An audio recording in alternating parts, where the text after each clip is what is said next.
One of the most amazing stories in the New Testament is about one of the men executed beside Christ. We don't know anything about this man's life before he encountered Christ being crucified beside him. We know he was a criminal and his crime demanded the death penalty, not a lesser punishment. He was in the very last hours of his life.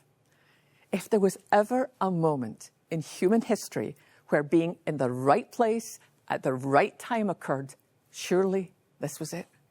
Can you imagine what it must have been like to turn your head and realize that you're being executed beside the Son of God? Now, this man didn't ask Jesus if he had any pull with the authorities on this earth.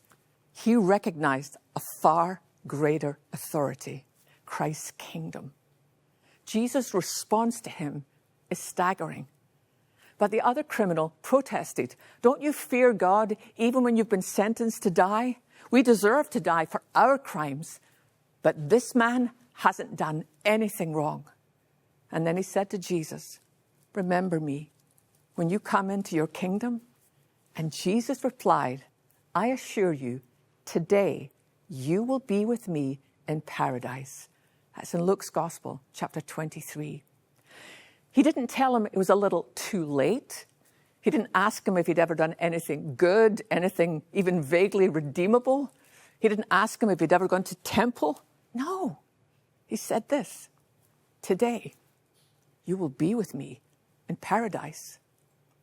If you've ever wondered if the things you've done in your past are too great a weight for you to know the love and forgiveness of God, this story has got to clear that up. All that man did was cry out to Jesus, and he was heading home. Jesus didn't tell this man that at some point in the future he would be with him. No, he said, "Today you will be not just in paradise, but with me in paradise." Paul, writing to the church in Corinth sometime later, made it crystal clear that the moment we're gone from our body, we're with the Lord.